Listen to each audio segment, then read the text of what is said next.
मित्रहरू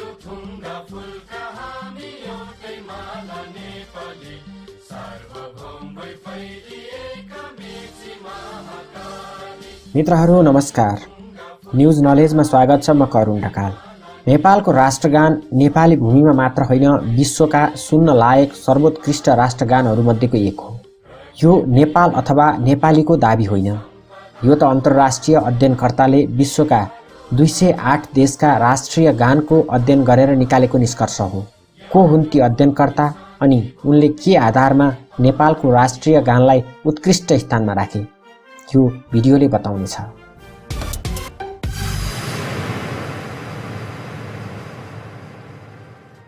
आजभन्दा 4 वर्ष अघि अर्थात् सन् 2016 मा ब्राजिलको रियो डी जेनेरियोमा ग्रीष्मकालीन ओलम्पिक प्रतियोगिता आयोजना भएको थियो।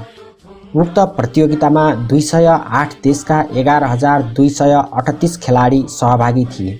प्रतियोगिताको उद्घाटनका अवसरमा ती सबै 208 देशका राष्ट्रिय गान गाइएको थियो अनि एक अन्तर्राष्ट्रिय अनुसन्धानकर्ताले ती गीतहरूको तुलनात्मक अध्ययन गरे। ती अनुसन्धानकर्ताको नाम हो एलेक्स मार्शल। उनले republic or death travels in search of national anthem नामको प्रसिद्ध पुस्तक लेखेका छन्। आफ्नो अध्ययनको निष्कर्षमा एलेक्सले नेपालको राष्ट्रिय गानलाई संसारभरिका राष्ट्रिय गानमध्ये सुन्न लायक सर्वोत्कृष्ट 3वटा गीतभित्र राखे। उनले 208 देशका राष्ट्रिय गानबाट उत्कृष्ट 10वटा गीत छानेका थिए। तीमध्ये तेस्रो स्थानमा नेपालको राष्ट्रिय गान परेको थियो। एलेक्सले पहिलो नम्बरमा रुस र दोस्रो नम्बरमा म्यानमारको राष्ट्रिय गीतलाई राखेका थिए। उनले आफ्नो अध्ययनबारे एउटा लेख छापेका थिए। एलेक्सले आफ्नो लेखमा लेखेका छन्, राष्ट्रिय गान जसमा करिब 1 मिनेटमा अरू सङ्गीतमा भन्दा धेरै भावहरू समावेश हुन्छन्। मान्छेहरूले यसलाई गाउँदै कतिपय युद्ध लड्छन् भने कतिपय आन्दोलनमा होमिन्छन्। उनले रियोमा सहभागी केही देशहरूको राष्ट्रिय गान निकै दिक्क लाग्दो भएको समेत उल्लेख गरेका छन्। केही देशका राष्ट्रिय गानलाई उनले स्थानीय लोक तथा पप गीतहरू जस्तै सुनिने बताएका छन्। एलेक्सले राष्ट्रिय गानहरूको शब्द, भाव र सङ्गीतको आधारमा उत्कृष्ट 10 गीतको सूची तयार पारेका थिए। उनले नेपालको राष्ट्रगानबारे Nepal we are hundreds of flowers शीर्षकमा यसरी व्याख्या गरेका छन्। नेपालको राष्ट्रिय गान प्रभावपूर्ण छ, सामान्य राष्ट्रिय गानभन्दा फरक छ। यो कुनै सेनाको मार्च धुन वा चर्चहरूमा सुनिने क्वायरभन्दा फरक छ। यो रमाइलो स्थानीय लोकगीत जस्तो छ, जस्तो काठमाडौँका ट्याक्सीहरूमा बज्ने कुनै लोकप्रिय नेपाली गीतको टुक्रा जस्तै सुनिन्छ। यो एउटा त्यस्तो राष्ट्रिय गान हो जो क्यासियो किबोर्डमा मात्र बजाउन सकिन्छ र यो धेरै खुसीपूर्ण छ। यो राष्ट्रिय गानबाट धेरै कुरा सिक्न सकिन्छ। यद्यपि एलेक्सले म्यानमारको राष्ट्रिय गानलाई नेपालको भन्दा अगाडि राखे, तर त्यसबारे यस्तो टिप्पणी गरे, म्यानमारको राष्ट्रिय गान भने परम्परागत धुनबाट सुरु भएर मिलिट्री मार्च पासको धुनसँग मिसिन्छ। लाग्छ डिजे बोर भएर तत्काल अर्को धुन बजाउँछन्। नेपालको राष्ट्रिय गानका बारेमा भने उनको कलमबाट प्रशंसाका शब्द मात्रै निस्केका छन्। एलेक्सको सूचीमा 4औं नम्बरमा इजरायल, 5औंमा काजाकिस्तान, 6औंमा ब्राजिल, 7औंमा चीन, 8औंमा मौरिटानिया, 9औंमा कङ्गो र 10औं स्थानमा पाराग्वेका राष्ट्रिय गान परेका थिए।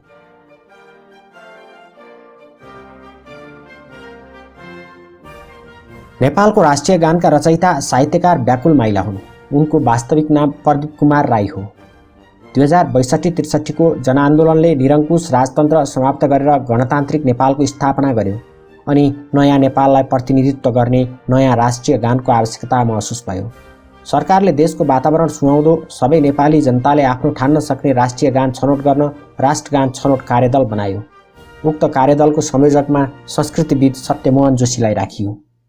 सदस्यहरूमा सङ्गीत, साहित्य, संस्कृति क्षेत्रका 12 जना विद्वानहरूलाई राखिएको थियो। समितिले साहित्यकारहरूसँग रचना आह्वान गर्यो। 100औं साहित्यकारले आफ्ना रचना पठाए। यसरी पठाइएका रचनाको सङ्ख्या 1272 थियो। तीमध्ये छनौटमा व्याकुल माइलाको रचना पर्यो, 100औं ठुङ्गा फुलका हामी एउटै माला नेपाली।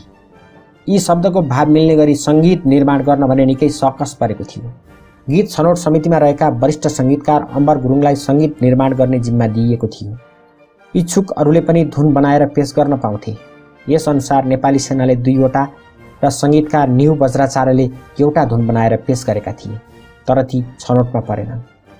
अम्बर गुरुङले राष्ट्रिय गानको धुन तयार गर्न 1 महिना एउटै कोठामा बिताए, जसका कारण उनीभित्र दबेर रहेको रोग समेत बाहिरियो। राष्ट्रिय गानकै लागि अम्बर गुरुङले 14वटा धुन तयार पारे। उनी नयाँ धुन बनेपछि प्रत्येक पटक व्याकुल माइलालाई बोलाएर सुनाउँथे। अम्बर गुरुङका 14वटा धुनमध्ये 3वटा धुन मात्र सरकार समक्ष पेश गरिएको थियो, जसमा अहिले राष्ट्रिय गानमा रहेको धुन तत्कालीन सरकारका प्रधानमन्त्री तथा मन्त्रीहरू र दलका नेताहरूले उत्कृष्ट ठहर्याएका थिए। संसदमै बजाएर धुन छनौट गरिएको थियो अनि उक्त धुनमा स्वर भर्ने काम भयो। नेपालका चर्चित 20 जना गायक गायिकाले राष्ट्रिय गानमा स्वर दिएका छन्। तीमध्ये 10 जना महिला र 10 जना पुरुष कलाकार छन्। नेपालको राष्ट्रिय गानमा धुन भर्ने सङ्गीतकार अमर गुरुङ यो संसारबाट विदा भइसकेका छन्, तर उनले बनाएको धुन व्याकुल माइलाका शब्दसँग मिसिएर नेपाली माझ मात्र होइन विश्व माझ नै घन्कँदैछ। हुन त धुन बनाउन अम्बर गुरुङले पश्चिमी बाजा किबोर्ड प्रयोग गरेका थिए। उनी पश्चिमा सङ्गीतका ज्ञाता पनि थिए, तर राष्ट्रिय गानको धुन बनाउँदा उनले विशुद्ध मौलिक नेपाली धुन तयार पारे, जसलाई पश्चिमाहरूले नै नेपालको मौलिक धुनको मान्यता दिएका छन्। राष्ट्रिय गानसँग जोडिएका महत्त्वपूर्ण तथ्यहरू: रचनाकार व्याकुल माइला, सङ्गीतकार अमर गुरुङ, गायक गायिका यम बराल, ज्ञानु राणा, विमला राई, राजेश पायल राई, सुनिता सुब्बा, अन्जु पन्त, अजय थापा, अनिल मान महर्जन, गङ्गा नेउपाने, चन्दा देवान, जयनन्द लामा, झुमा लिम्बू, नारायण ओली, बेनुका राई, राजेन्द्र मान श्रेष्ठ, राम गुरुङ, रिना भुषाल, रूपा झा, शिशिर योगी र सृजना श्रेष्ठ। छनौट समिति संयोजक सत्यमोहन जोशी, सदस्यहरू बैरागी काइला, मोदनाथ प्रसृत, अम्बर गुरुङ, नन्दकृष्ण जोशी, अमर गिरी, बुध राणा, श्रवण मुकारुङ, आहुति, डाक्टर बेन्जु शर्मा, रामेश, गोपाल ठाकुर, दुर्गालाल श्रेष्ठ। छनौट समितिले गीत छनौट गरी सरकारलाई हस्तान्तरण गरेको 2063 मङ्सिर 14 गते। राष्ट्रिय गानका रूपमा सरकारबाट छनौट 2064 वैशाख 7 गते। नयाँ राष्ट्रिय गान बज्न थालेको 2064 साउन 18 गतेदेखि। मन्त्री परिषदले 2064 साउन 16 मा नयाँ राष्ट्रिय गान सम्बन्धी निर्णय गरेको।